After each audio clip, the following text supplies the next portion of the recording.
Hola, buenos días. Buenos días para todas y todos.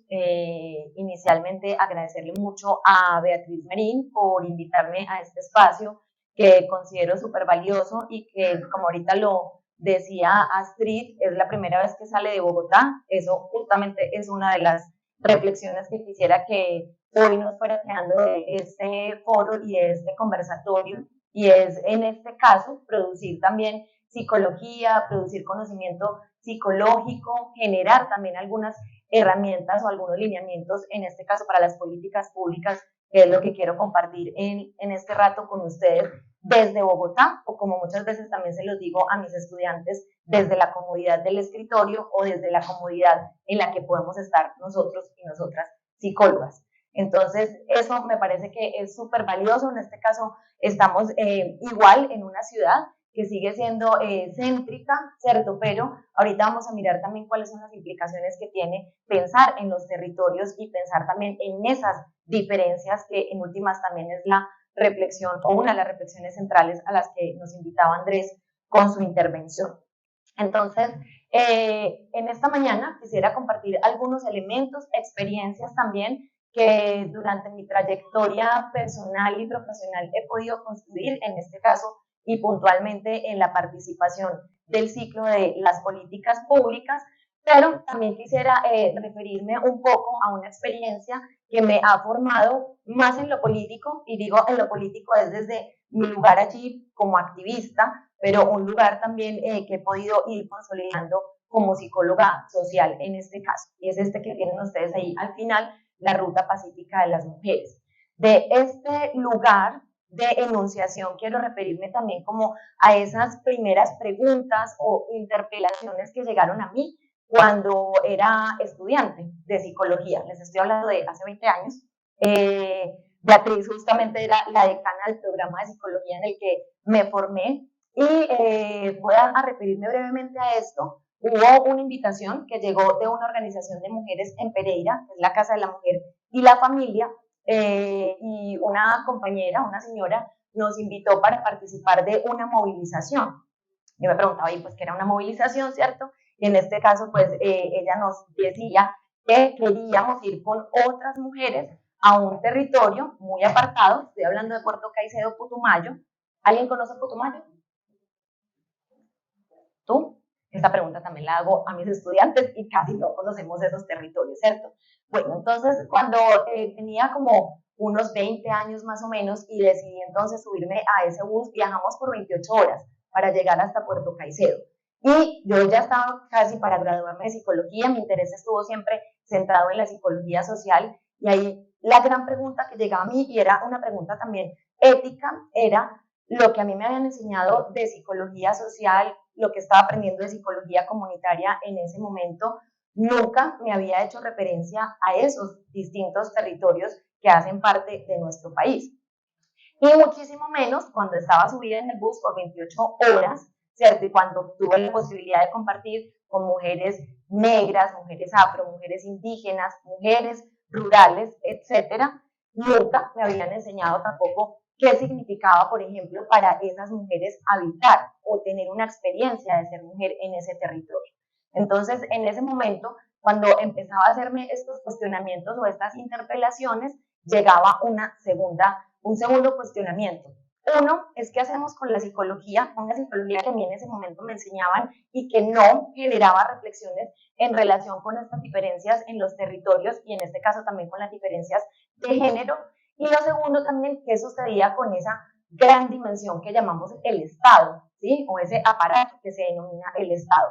Y ahorita cuando Andrés lo decía también y recordaba aquí un poco a Foucault con Historia de la Sexualidad y también con toda esta noción de el biopoder y los dispositivos también de poder, pensaba también en ese momento, aunque no tan elaborado, pero sí pensaba cuál era el lugar también que le correspondía a las instituciones del Estado para hacerle frente o para responder a las necesidades, expectativas y a todo lo que podía ocurrir diferenciadamente en esos territorios a los que yo me estaba aproximando.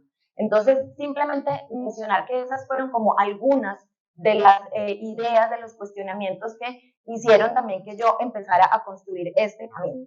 Bueno, y además decirles que este movimiento Ruta Pacífica de las Mujeres surge aquí en Antioquia. cuando en el año 1996 se movilizaron a Bogotá. Ustedes saben que es el Urabá antioqueño. Se movilizaron 2.000 mujeres porque querían visibilizar lo que a las mujeres les estaba ocurriendo en este territorio en el marco del conflicto armado. Y esa era también entonces la otra pregunta que a mí llegaba.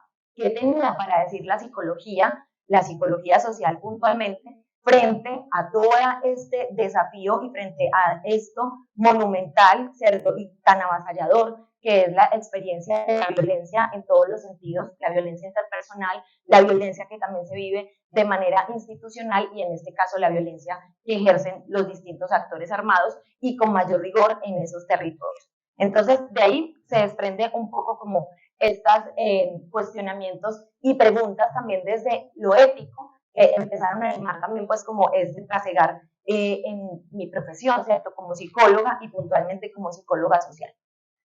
Quisiera referir aquí también un aspecto y es que nuestra disciplina, vamos a pensar también en la psicología, yo creo que ustedes han escuchado ya muchas veces esta idea, y es que la psicología tiene una doble naturaleza como disciplina y como profesión, es decir, producimos investigación, producimos también saber basado en las evidencias, con todo esto que ahorita tú decías, Andrés, pero también producimos conocimiento desde otras perspectivas y desde otros paradigmas que no son solamente todo este paradigma positivista, sino otras posibilidades de construir conocimiento situado, que es muy importante también poder reconocer para poder pensar cuál es el lugar de la psicología en un contexto, ¿cierto? Y en un país como el nuestro. Entonces, aquí reconocer también que la psicología en América Latina empieza a preguntarse por todas estas reflexiones sobre los derechos humanos, sobre cuáles son los derechos que le asisten, ¿cierto?, a los distintos grupos poblacionales, a los distintos, en los distintos países y demás, y plantear entonces que hay unos antecedentes de cuando en América Latina nos empezamos a preguntar por los derechos humanos, porque esto conecta directamente con nuestra participación desde nuestro saber en todo el ciclo de la política pública. Es decir, cuando hablo del ciclo es identificar un problema que sea de interés común, ¿cierto? Segundo, hacer un ejercicio de diagnóstico y de validación de ese diagnóstico de manera lo más colectiva, participativa y amplia posible para que salgamos un poco también de ese lugar de la comodidad, bien sea de Bogotá o de la comodidad de nuestros escritorios, para formular un programa, un proyecto, una política, etcétera, ¿sí? Y cuando ya tiene lugar también la implementación de una política y viene luego el seguimiento y la evaluación. A eso nos referimos con el ciclo de la política pública para que vayamos pensando también cuál es el lugar que a nosotros nos podría corresponder participar y aportar también en los distintos escenarios que puedan surgir en algún momento. Bien, entonces aquí quisiera referirme muy brevemente a este asunto que creo que es necesario y es cuando a nuestra disciplina y a nuestra profesión le llega este cuestionamiento, ¿sí? Esto que entendemos como la crisis de relevancia de la psicología, concretamente a la psicología social, le llegó esta pregunta: ¿para qué? ¿Para qué es útil todo ese saber, todos esos experimentos? Yo creo que si ustedes ya están en unos semestres mucho más avanzados, han visto los experimentos clásicos en psicología social, que es el experimento de la cárcel, los experimentos de Zimbardo, de Ash y el experimento de Milgram sobre obediencia a la autoridad. Los hemos visto, ¿cierto? Bueno, la pregunta y el cuestionamiento que surge en ese momento es: ¿para qué todo ese acervo conceptual, técnico también, si se quiere, en un momento, cuando estábamos terminando, cuando la humanidad estaba intentando superar los momentos o las situaciones más graves, que fueron la Primera y la Segunda Guerra Mundial, y en ese momento entonces, ¿qué le asistía también o qué cuestionamiento le asistían a la psicología? Y sobre todo esta pregunta, que es una pregunta ética, ¿qué podemos hacer con ese saber, cierto? Y viene también la otra pregunta, es todo ese conocimiento que se ha producido en el mundo anglosajón, ¿para qué nos sirve o qué utilidad puede tener también en un contexto tan distinto, ¿cierto? Con unas complejidades tan profundas y tan vastas como puede ser lo que ocurría en América Latina. Entonces, esta crisis de relevancia creo que es importante también poderla entender porque nos marca también la posibilidad de pensar que los y las psicólogas no solamente intervenimos o nuestro foco y nuestro centro no es solamente el individuo, ¿cierto? Sino que lo vemos también en perspectiva de la subjetividad y lo vemos también en perspectiva de grupos, comunidades o incluso nos preguntamos esa responsabilidad del Estado al construir respuestas para esos grupos, para categorías sociales mucho más amplias, y ahí cómo nosotros podemos aportar. Aquí hay una pregunta también ética, creo que está en la siguiente diapositiva, pero me voy a adelantar, y es una pregunta también por lo justo, ¿sí? Si pensamos también en la América Latina de los años 50 y de los años 60, cuando empezó a darse toda esta efervescencia de los movimientos insurgentes, de los movimientos sociales y de los movimientos políticos en América Latina, pues aquí lo que está en el centro también de la discusión y del debate es una discusión por lo justo y por la dignidad humana, también como lo apuntaba ahorita Andrés de una manera muy precisa, ¿cierto? ¿Cuáles son esas condiciones de dignidad en las que viven la mayoría o las inmensas mayorías de personas en este contexto regional que llamamos América Latina? Entonces, ahí hay una pregunta también por lo ético, ¿cierto? Y que tiene que ver con esto de lo justo. Cuando surge y se consolida la psicología comunitaria en América Latina, Ignacio Martín Baró, Maritza Montero, que tal vez creo que también los han escuchado mencionar, Martín Baró nos hacía muchos cuestionamientos a nuestra disciplina, era como muchos lo definen, mordaz con la psicología, ¿cierto? Y hacía muchos cuestionamientos, y también por su formación como sacerdote jesuita y como psicólogo social en esta tendencia crítica, le hacía preguntas también a esa psicología que era una psicología normalizadora, que era una psicología que además no se preguntaba tampoco por todas esas formas de vida indignas en las que vivían la mayoría de las personas en América Latina y concretamente en Colombia. Ustedes saben también que Martín Baró tuvo una relación muy poderosa con nuestro país, con la Universidad Javeriana, y que muchas de sus reflexiones también las pudo hacer desde este lugar y desde este contexto. Entonces, atender también esas discusiones que Martín Baró, y cuando se paraba también en el pleno contexto de la guerra civil salvadoreña, para plantear unos cuestionamientos no solamente a la psicología, sino al Estado salvadoreño, a la sociedad salvadoreña, y en últimas también pensarse por un sujeto que ya era un sujeto masivo y del que ahorita también vamos a hablar, que es el sujeto víctima del conflicto armado en este caso, que es una pregunta que también nosotros, o que yo quiero proponerles en este caso. ¿Cuál es el lugar de nosotros y de nosotras frente a ese sujeto masivo? ¿Cierto? Yo les digo muchas veces también a mis estudiantes, es que no son ni 10, ni 15, ni 20, ni 100. ¿Sí? En Colombia tenemos casi 10 millones de personas en situación de victimización por todo el acervo de hechos victimizantes que pueden darse en un país como el nuestro. ¿Qué hacemos entonces ahí? ¿Cierto? La intervención en el uno por uno no nos alcanza.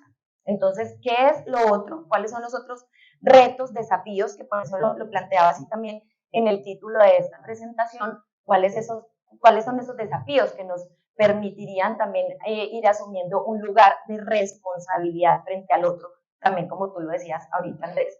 Me parece que es súper acertado también pensar esa dimensión ética desde la responsabilidad, ¿sí? ¿Cuál es mi responsabilidad? Ya no solamente como ciudadana, sino mi responsabilidad también como psicóloga, y como psicóloga concretamente social. Bien, otro elemento también que nos aparece aquí como dentro de los antecedentes tiene que ver con los aprendizajes que hemos tomado de las colegas, sobre todo Isabel Piper y Elizabeth Lira en Chile. Ustedes saben, justamente este mes acabamos de hacer o de asistir a todas las conmemoraciones y todos los eventos que se realizaron para conmemorar los 50 años del golpe militar en Chile. ¿Lo escucharon? Algunos no. Bueno, acabamos de ver todo eso, ¿cierto? Porque en 1973, cuando Pinochet y toda la junta militar decide derrocar un gobierno que fue elegido popularmente y democráticamente, cuando se termina ese gobierno democráticamente elegido, se instala una dictadura. Hay estudios que indican que los jóvenes de esta generación no saben qué es una dictadura, porque justamente pues ustedes nacieron después de las transiciones hacia la democracia, o nacieron ya en democracia.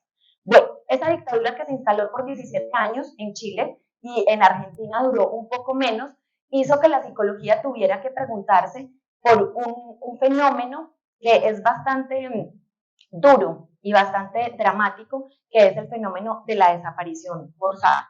De eso sí hemos escuchado hablar, ¿cierto? Bueno, en mi experiencia también voy a hacer aquí un pie de página. En mi experiencia y en los procesos de investigación que hemos realizado desde la ruta, hace 10 años justamente decidimos emprender un trabajo de investigación que nos llevó a tomar 1000 testimonios de 1000 mujeres víctimas del conflicto armado en todo el país. Este fue como el primer acercamiento en el que se hizo un estudio, bueno, con todo lo que implica también metodológicamente realizar un trabajo de investigación monumental. Ustedes saben que tomar 1000 testimonios, yo tomé testimonios, por ejemplo, con algunas mujeres, algunos podían durar 4 horas, 2 horas, y cuando yo escuchaba, tenía también todos estos cuestionamientos desde esta dimensión ético-política en la que había empezado también pues como a hacerme estas preguntas. Y cuando tomaba un testimonio de 4 horas y pensaba, bueno, esto parece una película. Y aquí es justamente cuando decimos que en Colombia, lamentablemente, la realidad supera la ficción, cuando uno encuentra que en una sola persona se pueden haber vivido hasta 10 hechos victimizantes. Es impresionante, ¿cierto? Y ahí también entonces pensábamos en los retos monumentales que teníamos frente a la atención de este sujeto del que les estaba hablando ahorita, que es el sujeto víctima. Pero también aquí vamos a agregarle un elemento diferencial y es el sujeto víctima, pero que son mujeres, ¿cierto? Para poder entonces entender que las situaciones que las mujeres viven en el marco del conflicto armado son diferentes. Ahorita vamos a ver esto también cómo evolucionó un poco en el país. Conclusión y cierro este pie de página que estaba haciendo. Haberme encontrado con esas mujeres, haber escuchado también desde sus territorios, desde su experiencia de ser mamá, de ser hija o de ser hermana de una persona, por ejemplo, un familiar o un ser querido desaparecido. En uno de los testimonios, una mujer me decía que ella seguía poniendo un lugar en la mesa luego de 15 años que su hijo llevaba desaparecido. Entonces, cuando ella me dijo eso, yo pude entender, más allá de la cifra, el drama que significa para una familia, en este caso para una mamá, tener a una persona desaparecida. Bueno, en nuestro país, la cifra de personas desaparecidas en razón o en el marco del conflicto armado triplica y cuadriplica la cifra de los desaparecidos en Chile. De esto que empezamos a aprender de Elizabeth Lira y de Isabel Piper cuando hicieron o empezaron a hablar de psicología, derechos humanos y atención psicosocial. Entonces, en este caso, preguntarnos por más de 100.000 personas desaparecidas en el marco del conflicto, insisto, es una cosa monumental. O sea, ahí podemos verlo en la cifra y en el dato numérico, que muchas veces es frío, pero cuando pensamos también en todas las historias y el drama que está allí detrás, pues ahí nos preguntamos también, insisto, cuál es nuestro lugar también desde nuestra profesión. No sé si me hago entender con esto, ¿cierto? Y poder decir entonces que justamente en ese momento de las dictaduras y en la transición de la dictadura a la democracia que se vivió en Chile y en Argentina, pudimos tomar nosotros en Colombia gran parte del acervo conceptual, metodológico y también de las discusiones ético-políticas que se propusieron allí para pensar en nuestro propio contexto. Ahorita voy a decirles esto también de los 80 a la década de los 2000, 2010, 2016, concretamente con el acuerdo de paz y con la consolidación de la arquitectura institucional para la paz, cómo se ve reflejado también esto de lo que les estoy hablando. Bueno, tenemos dos elementos más que es importante también mencionarlos. En los años 90, cuando se produce todo este fenómeno de la neoliberalización de los estados, palabras más, palabras menos, la neoliberalización consiste en que los derechos que conocemos, ¿cierto? Que se supone que hacen parte de nuestra configuración y de la dignidad humana, el derecho a la educación, el derecho a la salud, el derecho a la vivienda, etcétera, todos esos derechos empiezan a perder brillo, ¿cierto? Y las instituciones que tienen la responsabilidad de garantizar todos esos derechos empiezan a convertirse ya o empiezan a hacer ese tránsito de lo público a lo privado. De hecho, ese es el gran debate en el que estamos en este momento, que no me voy a detener en ello, sobre el debate de la reforma a la salud, la reforma a la educación, etcétera. Pero esto es importante también mencionarlo porque esto empieza también a generar una distancia entre esa dimensión que llamamos el Estado y los grupos, las categorías sociales, las comunidades o los grupos meta, como se conoce más en los conceptos pues, de las políticas públicas, a los que nosotros dirigimos también nuestra actuación. ¿Cuál es el lugar entonces que le corresponde a la psicología entre eso que llamamos el Estado y la garantía de los derechos de una población específica respecto a unas necesidades particulares? Eso entonces es lo que podemos decir ahí, ¿cierto? La relación que se gesta y que se va configurando entre el Estado y eso que llamamos ciudadanía. A veces la ciudadanía puede sonar como en un abstracto o en una cosa muy simple, muy simplona, lo digo yo, que es simplemente el derecho de votar, ¿cierto? O a elegir y ser elegido, pero que esto implica unas nociones mucho más amplias y profundas. Bien, entonces aquí vamos a mirar un poco, esto primero ya lo dije, vamos a mirar también entonces como nuestro lugar en esa relación tensa entre el Estado y la ciudadanía, pero no podemos poner tampoco la ciudadanía como un todo homogéneo, porque nos corresponde a nosotros también decir que dentro de esa noción que llamamos ciudadanía hay grupos diferenciados, y eso es lo que vamos a ver ahorita con el enfoque diferencial, el enfoque de género y el enfoque interseccional. Esos grupos diferenciados demandan del Estado respuestas, demandan del Estado, ya no respuestas espontáneas, ¿cierto? Sino respuestas planificadas, intencionadas, construidas de manera colectiva, ojalá, y también técnicas, que es lo que vamos a conocer entonces como las políticas públicas. Y es ahí entonces donde nosotros empezamos también a actuar cada vez de una manera más puntual y de una manera también, ¿cómo decirlo?, haciendo mucha más incidencia, ¿cierto? Que es lo que esperamos también que se pueda hacer desde los distintos gremios de la psicología. Aquí empezamos a decir también que es importante. ¿Se acuerdan que les decía ahorita que durante todo este tiempo de la crisis de relevancia de la psicología social, la emergencia de la psicología comunitaria, nos preguntábamos por lo justo y lo injusto?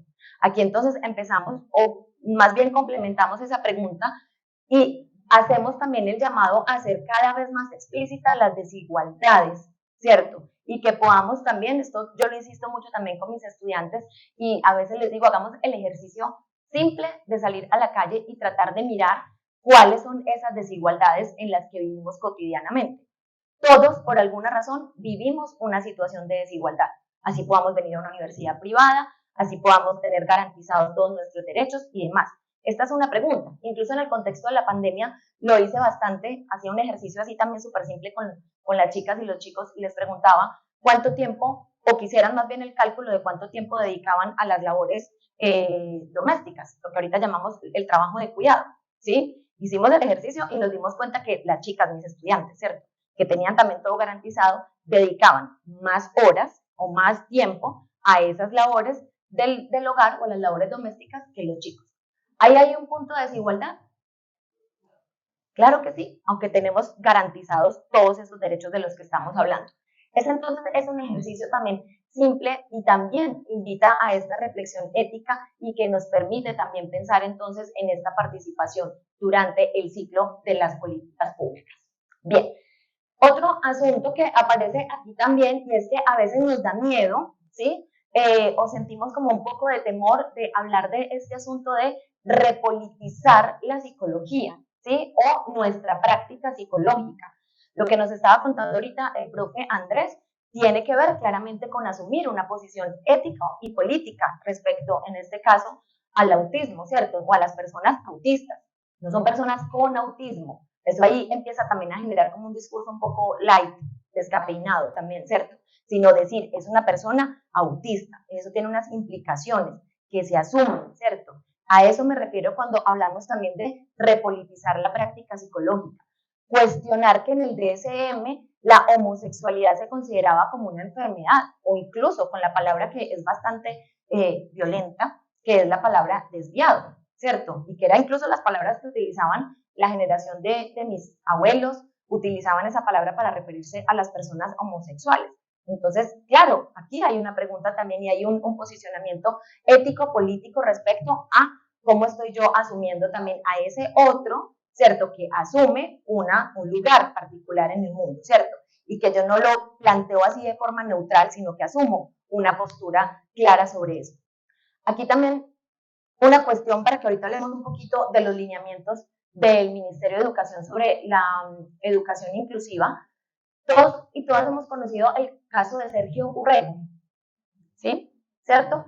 Un caso súper triste. La sentencia de la Corte Constitucional es un documento de 88 páginas, es un documento en el que se detalla mucho todos los eventos y situaciones que fueron llevando a que Sergio tomara esta lamentable decisión de quitarse la vida, ¿cierto? Y luego, esto es peor, ¿cierto? Para mí, como la mamá, que es la persona que entabla la acción de tutela, plantea como, por ejemplo, la institución, la directora de la institución educativa en la que estaba Sergio Urrego, plantea luego de su muerte que la institución no tiene ninguna responsabilidad en esto y que además él había cometido el suicidio porque era una persona anarquista con ideas comunistas y con prácticas homosexuales. ¿Qué tenemos ahí? Tenemos un ejercicio de revictimización, claramente, ¿cierto? Y es, además, acá no estamos hablando solamente de una persona que es la directora, sino ella representa en este caso una institución. Bien, entonces en este caso, nuevamente para hablar, por ejemplo, todo eso que nos mencionaba Andrés sobre las personas autistas, sobre las personas que en los colegios dicen es que es como amanerado, es que tiene una expresión de afecto con una persona de su mismo sexo. Bueno, como todo eso desde nuestro lugar también, en este caso, adultocéntrico y desde un lugar también de superioridad que muchas veces asumimos, creemos y asumimos también el poder de decir lo que está bien y lo que está mal, que es justamente la reflexión y el cuestionamiento que quisiera que pudiéramos también hacer. En este caso, entonces, hacemos también una pregunta por la justicia social. Esta es una pregunta también de sobre lo siguiente, y es que todos los sujetos con los que nosotros trabajamos y desarrollamos nuestra praxis psicológica, todos son sujetos de derechos, ¿sí? Y acá hago también un ejercicio cuando invitamos a la universidad a los colegas que están en la Agencia para la Reintegración y la Normalización, donde trabajan con las personas que en su momento hicieron parte de grupos armados, paramilitares o algún grupo guerrillero, y están haciendo y transitando por todo su proceso de, como le llaman en este momento, reincorporación a la vida civil, ¿cierto? Y ahí entonces algunos dicen, no, profe, pero es que mató, secuestró, torturó, etcétera. Sí, todo eso hay que reconocerlo. Pero tenemos un sujeto de derechos al frente, tenemos un sujeto de derechos y tenemos un desafío en nuestro país, ¿cierto? Tal vez eso no pasó en otros países, no pasó en Chile o no pasó en Argentina. Nuestro desafío como psicólogos y psicólogas es construir un modelo que permita asumir que esas personas que un día decidieron ya no estar más en la guerra, sino que quieren hacer una vida más o menos normal o común y corriente, para no utilizar esa palabra, ¿cierto? Sino que quieren, entonces en este caso, tienen una intención. ¿Hacemos cosas frente a eso o no? ¿Sí? Es la pregunta. ¿Sí? Y obviamente que la respuesta que nos damos es 20 años de existencia de la ARN, que tiene en su mayoría de los colegas son profesionales de la psicología haciendo todos estos procesos de reintegración y de reincorporación a la vida civil. Y ahí está entonces justamente la posibilidad de pensar que todos los sujetos somos sujetos de derechos, ¿cierto? De acuerdo también con unas particularidades. Bien, y finalmente también el otro reto, desafío que tenemos también en un país como el nuestro, es que en América Latina hablamos de estados frágiles, ¿sí? Y podemos decir de estados frágiles porque en Colombia tenemos datos como, por ejemplo, el porcentaje de pobreza es del 48%, o el indicador de pobreza es del 48%. O tenemos datos de analfabetismo. Ahorita, hace poco estamos haciendo un foro con candidatos a la gobernación de Risaralda y encontrábamos con Ana Sofía un dato dolorosísimo en las comunidades indígenas, que en nuestro departamento son los en Vera Chamí, creo que ahí tienen presencia también aquí en el departamento de Antioquia. El 35% de la población en Vera es analfabeta, ¿sí? Y no cuentan con todas las condiciones o los elementos para la etnoeducación. Ese es otro gran debate que se ha abierto también en el país desde los años 90. Es un dato súper doloroso, que en pleno siglo XXI y en el año 2023, el 35% de esta población, y solamente estoy hablando de educación, imagínense cómo serán las otras condiciones de vida, en este caso del pueblo indígena en Verachamí, como lo es también la experiencia para otros pueblos originarios y comunidades negras. Entonces, ¿qué tenemos? Estados frágiles, ¿cierto? Y ahí es donde nos corresponde actuar. Y tenemos también lo que algunos teóricos han denominado como ciudadanías de baja intensidad, ¿sí? Que era lo que un poco les decía ahorita. La ciudadanía es un poco el sinónimo de decir el 29 de octubre voy a ir a votar o no voto, no me interesa, ¿cierto? Pero lo que tenemos también es una reducción y una simplificación de lo que implica también hacer el ejercicio de la ciudadanía. Entonces, tenemos acá con todo esto que hemos mencionado, que ya la hemos venido también planteando, qué responsabilidad, ¿sí? le atañe a la psicología en su doble naturaleza como disciplina y como profesión. Cuando a mí me invitan a participar de la revisión, bueno, normalmente he llegado tarde, les digo yo, a la revisión de los documentos de política pública, me invitan a revisar los documentos antes de ser presentados a las sesiones ordinarias del Consejo, en este caso de Pereira, en este momento que estoy haciendo un ejercicio de acompañamiento en Cúcuta, el documento ya está construido, han hecho mesas de participación, han hecho foros, han hecho un montón de cosas para poder tomar o construir los datos que permitan pues construir esa política pública. Pero lo que siempre me he encontrado en estos ejercicios es que la información, los datos, la investigación que se produce, en este caso desde la psicología o desde otras disciplinas y profesiones, escasamente son considerados para incorporarlos en los documentos de la política pública. Estuve revisando el de la política pública de equidad de género para Medellín y la verdad es un documento muchísimo más robusto. Eso da cuenta también de la centralidad, ¿cierto? No es lo mismo, por ejemplo, hablar de Medellín que de Pereira o de Cúcuta, una ciudad fronteriza, ¿cierto? Y donde también la posibilidad de contar con más profesionales comprometidos con estos procesos es menor. Entonces, lo que encontramos allí es que los documentos de la política pública no toman decisiones basados en ejercicios de investigación o tomando la investigación científica que ya nosotros podemos producir desde nuestra disciplina. Entonces, muchas veces yo les digo, por ejemplo, en el eje participación política de las mujeres, pues hagamos un ejercicio simple de revisar cuáles son los informes que ha planteado UNO Mujeres, que ha planteado, por ejemplo, eh, en este momento, la MOE, que es la Misión de Observación Electoral, y otras fuentes que nos podrían también ayudar a consolidar mucho más la información de cómo es ese asunto sobre la participación política de las mujeres. Entonces, es lo que dicen, no simplemente, a simple vista, las mujeres no participan en política, pero no basta con eso, ¿cierto? No. Documento de política pública, tenemos que ir más allá y tratar de plantear cuáles son los estudios y los argumentos que nos permiten entender por qué las mujeres participan menos en política, ¿vale? Entonces, esta es una pregunta que siempre planteo y empezamos a hacer el ejercicio entonces de revisar los documentos, las investigaciones, los artículos que se han producido en cada uno de los problemas de los que se va a ocupar una política pública. Hay un interés creciente de participar en el ciclo de las políticas públicas, en nuestro caso. Ayer hice también un ejercicio así como rápido de mirar en YouTube. El Colegio Colombiano de Psicólogos, ASCOFAPSI, ha venido realizando también en los últimos años y cada vez más algunos conversatorios, paneles también, donde se conversa sobre cuál es la participación que los colegas hemos tenido en el diseño e implementación de las políticas públicas. Bien, y aquí me voy a referir entonces ya a algunos elementos puntuales de los enfoques diferenciales, ¿sí? Y es que las políticas públicas, como su nombre lo indica, se plantea un interés un problema, perdón, de interés general o de interés común. El gobernante dice, vamos a construirla, convoca a los grupos de interés, en este caso las mujeres, por ejemplo, o las personas LGBT, normalmente estas políticas van separadas, eso es un debate que lo voy a dar ahorita, pero implica también que el Estado normalmente hace o construye unas respuestas a esos grupos, pero los construye de una manera homogénea, ¿cierto? Entonces dice la política para las mujeres. Entonces ya tenemos un enfoque diferencial y es decir, hay que hacer una política específicamente para atender las problemáticas que afectan a las mujeres. Listo, entonces el gobernante dice, chuleado porque yo estoy pensando en las mujeres.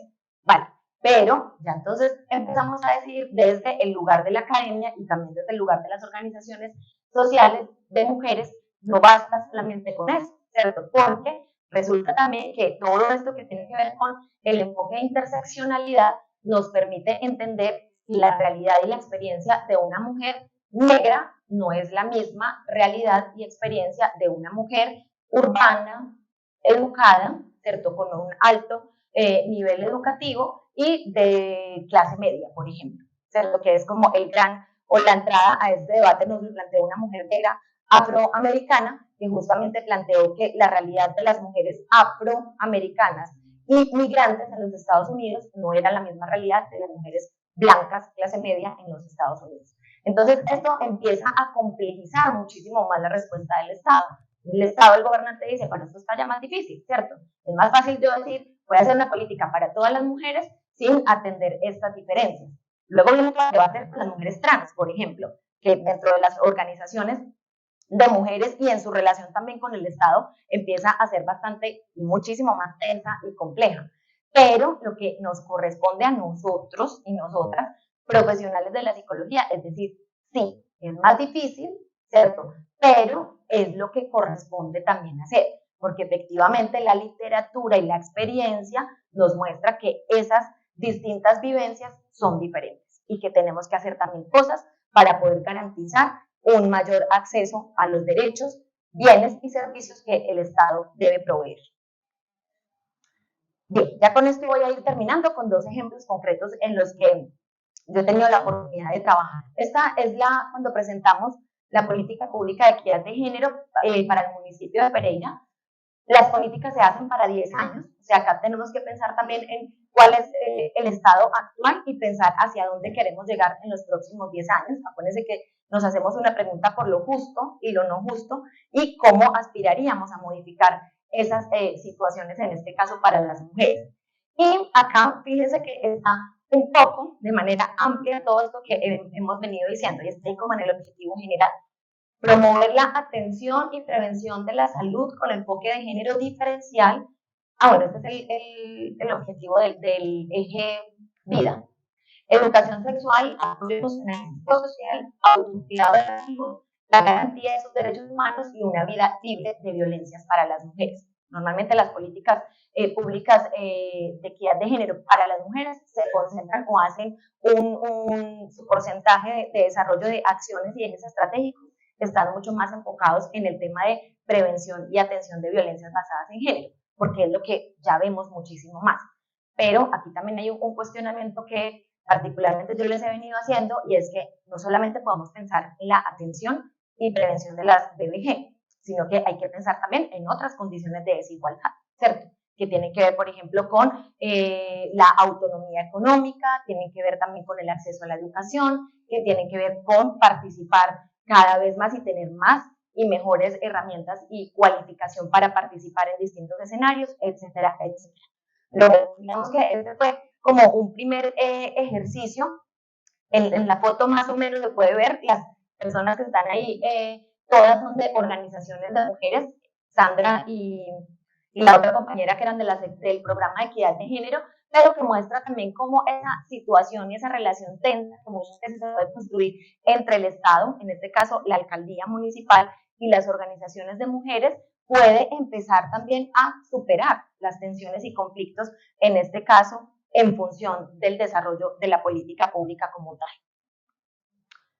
Bueno, y este que es otro que yo creo que aquí en la universidad lo han venido también trabajando, todas las universidades están en esto, o estamos en esto desde el año 2018, justamente con el caso de Sergio Rego, con otra sentencia que emitió la Corte Constitucional a propósito del caso de la profesora Mónica Godoy, que fue despedida injustamente en la Universidad de Ibagué por denunciar e investigar ella es antropóloga, casos de acoso y de violencia sexual en la universidad y fue injustamente despedida. Este caso lo toma la Corte Constitucional y lo eleva, después de haberlo estudiado, lo eleva a una sentencia. En esa sentencia, que olvido en este momento el número, insta a las universidades, al ministerio, perdón, para que el Ministerio de Educación construya algunos elementos o, como lo conocemos hoy, lineamientos para que todas las instituciones de educación superior, públicas y privadas, contemplen estos lineamientos sobre lo que implica la educación superior inclusiva. Entonces, dentro del documento, es un documento como de 80 páginas más o menos, no es muy largo tampoco, pero allí se plantea también cómo la educación superior debe considerar también algunos elementos diferenciales en el proceso educativo. Y nos pide, por ejemplo, que miremos cuáles son, bueno, esto siempre nos lo piden para todo el tema de las visitas de pares y demás, cuando nos dicen cuáles son los índices de abandono, ¿cierto? Pero acá también nos dicen quiénes abandonan más las carreras, los hombres, las mujeres, saben ustedes cuáles son las razones, saben ustedes también cuáles son las condiciones, por ejemplo, de si en una universidad recibimos personas en situación de desplazamiento, víctimas del conflicto armado, afro, indígenas, su lugar por la universidad y su paso por la universidad es diferente también. Y todo eso debería contemplarlo entonces también la educación superior. Y aquí lo que empezamos a mirar también es que la educación superior muchas veces, este espacio de las universidades es un espacio que también es inseguro muchísimas veces, no solamente para las mujeres, sino también para las personas LGBTIQ+, y para otras personas diferenciadas, ¿cierto?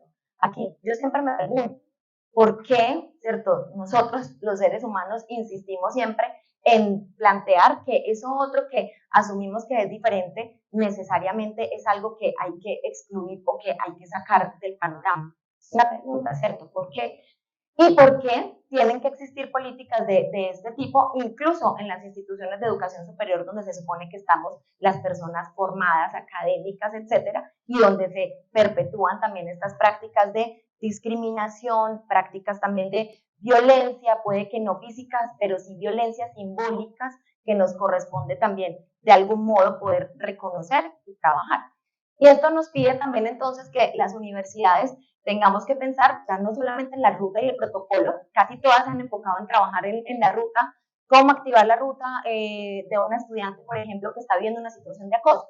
Y normalmente con el decreto 1325, que fue el que nos pidió el Ministerio de Educación para que tuviéramos los protocolos, pero también después decimos, en la universidad solamente se viven situaciones de acoso o vivimos otras situaciones también de discriminación, de sexismo, de racismo y de clasismo al interior de las universidades. Es una pregunta. En mi universitaria me lo encuentro muchísimas veces, ¿cierto? Está presente, está en eso que muchas veces yo también le digo a los chicos, como el aire que respiramos y que a veces decimos, no, racista yo no soy, ¿sí? O clasista o sexista yo no soy. Pero cuando vamos a hacer unos ejercicios que nos interpelan, nos damos cuenta que un poquito, ¿sí? Entonces, en ese sentido también las instituciones de educación superior, con el acompañamiento también que estamos haciendo en este caso, desde nuestro rol como profesionales de la psicología, implica también entonces tomarnos esto en serio, ¿cierto? Y no solamente para cumplir el requisito que nos está exigiendo el Ministerio de Educación. Y dejaría por ahí.